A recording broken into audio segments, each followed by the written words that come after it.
Los neurotransmisores son aquellas sustancias químicas que genera nuestro cerebro y que cumplen la función de mensajeros, es decir, se encargan de transmitir las señales de una neurona a otra. Estas señales se conocen como impulsos nerviosos. Dicho proceso ocurre por medio de la sinapsis, que es un pequeño espacio entre la membrana presináptica y la membrana postsináptica, donde los neurotransmisores se dispersan por la hendidura sináptica para completar la transmisión sináptica. Es importante mencionar que los neurotransmisores se van formando a partir de los aminoácidos. Aquí podemos encontrar dos grupos. En primer lugar, los aminoácidos esenciales, que son aquellos que el mismo cuerpo es capaz de producir. En segundo lugar, los no esenciales, que son el resultado de la producción del cuerpo a través de la dieta. Los neurotransmisores se pueden clasificar como excitadores e inhibidores. Los primeros tienden a despolarizar la célula postsináptica, mientras que los inhibidores hacen lo contrario. Asimismo, es importante mencionar que algunos de los neurotransmisores pueden ser aminas biógenas endógenas, es decir, se forman a partir de la degradación de las moléculas biológicas como los aminoácidos y las proteínas. Su principal función es la neuromodulación. En otras palabras, son las encargadas de recibir y liberar sustancia sináptica. Se distribuyen en todo el sistema nervioso central y el sistema nervioso periférico.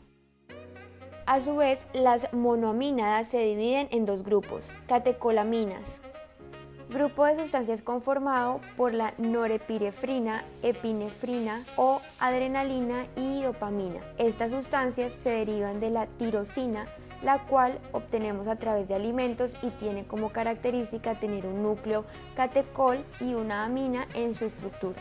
Indolaminas. A este grupo pertenece la serotonina. Este tipo de neurotransmisores contiene un grupo indol en su estructura y en el caso específico de la serotonina se sintetiza a partir de la transformación de un aminoácido denominado triptófano. La principal función de la serotonina es servir de mensajera entre las neuronas, produciendo un equilibrio en la química cerebral. Sin embargo, muchas de sus funciones no están en el cerebro. El 80% de sus funciones está en el sistema digestivo. Es por esto que tiene un papel fundamental en la digestión. Es en los intestinos donde cobra importancia una de las funciones más relevantes de la serotonina, pues regula el apetito, interviniendo en la necesidad o ganas de comer. La serotonina está asociada a las anomalías de la personalidad, en especial la depresión, el trastorno obsesivo-compulsivo, la esquizofrenia o comportamientos donde está presente la violencia, y por lo tanto un desajuste general en la producción de esta sustancia puede tener efectos drásticos sobre varios factores que afectan a nuestra manera de sentir y de comportarnos. Controla el nivel de la temperatura corporal. Entre las funciones de mantenimiento básico de la integridad de nuestro cuerpo que asociamos a la serotonina se encuentra también la regulación térmica. Este es un equilibrio muy delicado porque una diferencia de unos pocos grados de temperatura corporal puede suponer la muerte masiva de grandes grupos de tejidos celulares. Las neuronas, por ejemplo, son especialmente sensibles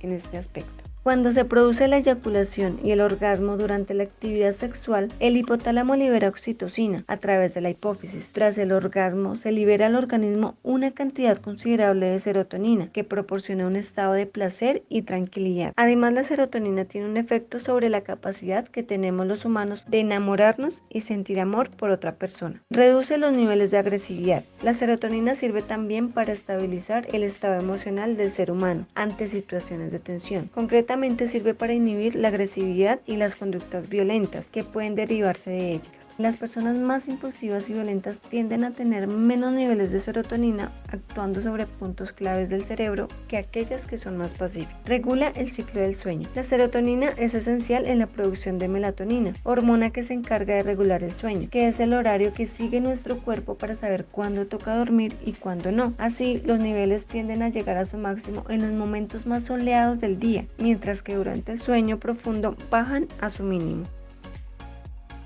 Dentro de sus características, la serotonina está presente en gran cantidad de procesos. Cumple un papel importante tanto de hormona como de neurotransmisor. La serotonina se produce en mayor medida en los intestinos, pero también en el cerebro. Tiene más circulación en todo el cuerpo, por lo que se encuentran en las plaquetas de la sangre y en el sistema nervioso central por igual. Regula la síntesis de otros neurotransmisores. Esto hace que tenga un papel importante en nuestro organismo. esta hormona o neurotransmisor para sintetizarla, el cerebro necesita triptófano, una molécula que el cuerpo no es capaz de producir por sí solo, sino que debe venir de la dieta a través de los plátanos, los huevos, la pasta, el arroz, las legumbres, el pollo, y estos son los alimentos ricos en triptófano. Entre otros alimentos que también pueden generar dicha hormona en nuestro cuerpo está el chocolate, la piña, pimientos, almendras y el aguacate. Los niveles altos de serotonina tienen un efecto favorable sobre el humor y los estados de ánimo de la persona. Es por esta razón que cuando se presentan cuadros de depresión se emplean los inhibidores de la recaptación de serotonina. La serotonina actúa como inhibidor de las vías del dolor en la médula y se supone que sus efectos en zonas más altas del sistema nervioso ayudan a regular el humor o estados afectivos del sujeto y además en ocasiones es posible que produzca sueño. El estrés eleva los niveles de serotonina en el hipocampo, por lo que la administración de exógena de serotonina puede inhibir a largo plazo la potenciación en el área CA1 del hipocampo. Asimismo, el receptor NMDA puede ser partícipe de esta potenciación a largo plazo y bloquear los efectos del estrés en el aprendizaje. En niveles bajos, carencia de vitamina D altera al patrón habitual de descanso y el ritmo cardíaco, induciendo al paciente en un estado de insomnio y problemas de concentración.